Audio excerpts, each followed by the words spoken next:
Clément, Sandra et Pierre-Jacques, parce que la réussite professionnelle, c'est l'affaire de tous. Au départ, c'est vrai que je faisais plutôt du ménage et des soins. Et c'est par la suite que j'ai fait de l'animation où je me sentais plus à l'aise dans le contact et le relationnel parce que j'avais plus de temps, je pouvais prendre plus de temps avec les personnes et ça correspondait mieux à mes attentes, je dirais.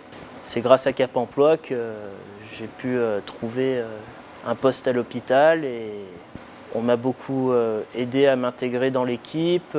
C'est vrai que Cap Emploi est un partenaire très fort quand on veut se lancer dans un recrutement, notamment pour des personnes qui sont en situation de handicap. On peut avoir un contact avec des candidatures qui sont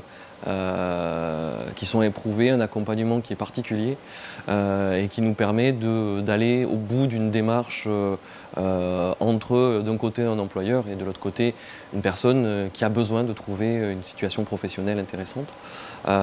Donc ça c'est l'intérêt quand même d'une structure cadrée pour nous. Pour le moment sur le centre hospitalier de Quimperlé, nous avons 2 personnes qui sont en lien avec nous et mises en relation par Cap Emploi. Sur l'ensemble du groupe hospitalier de Bretagne Sud, nous avons environ une dizaine de contrats qui ont pu être signés par ce partenariat-là.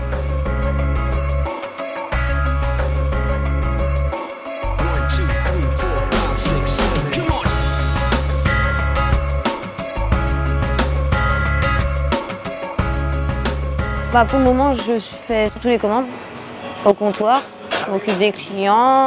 Des fois, on met responsable comptoir, mais pour le moment, j'ose pas trop encore parce que je connais pas encore vraiment tout le métier.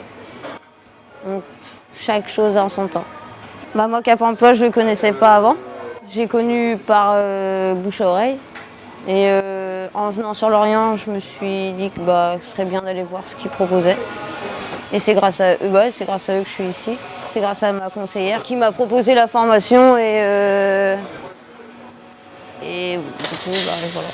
Nous collaborons avec Cap Emploi sur notre franchise depuis plusieurs années. Ils nous accompagnent réellement dans notre démarche de recrutement de personnes en situation de handicap. Et suite à un forum organisé par la ville de Lorient, j'ai pu rencontrer Sandra qui est venue sur notre stand de la part justement de notre collaboratrice à Cap Emploi. Je communique régulièrement avec tous les conseillers en fait, de Cap Emploi. Nous avons vraiment un lien privilégié en matière de recrutement et de suivi.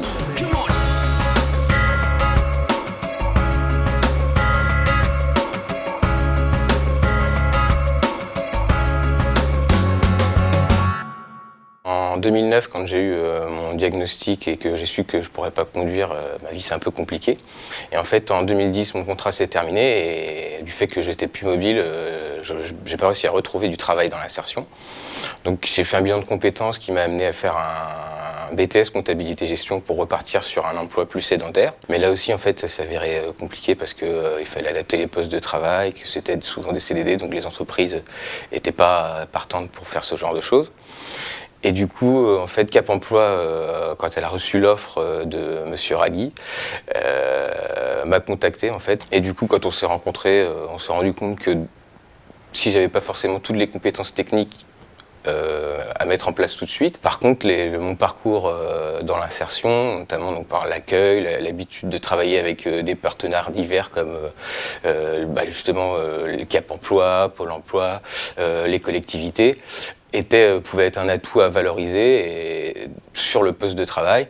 Et mon parcours aussi m'a habitué à travailler avec des publics divers, à être dans l'accueil, à savoir m'adapter à différents profils de personnes. Et donc du coup, pour l'instant, j'espère mettre toutes ces compétences-là au service de CCweb. Et je continue justement d'appréhender tous les outils techniques dont j'ai besoin sur le poste pour l'instant. Il se trouve que nous devions recruter un salarié au 1er septembre et il se trouve qu'on a démarché un certain nombre de structures et finalement et automatiquement nous avons démarché Cap Emploi qui nous a proposé le profil le plus proche de nos besoins, et c'est ce qui a permis à cette embauche de se concrétiser. C'est grâce à eux que nous pouvons mettre en place des financements notamment de mise en accessibilité du poste, de l'adaptation du poste, et par exemple pour Pierre-Jacques, il est prévu une mise en place d'une formation, longue formation, qui va lui permettre finalement d'appréhender toutes les facettes du métier qu'il a à faire ici, c'est-à-dire assister les déficients visuels dans leurs besoins de formation et d'information.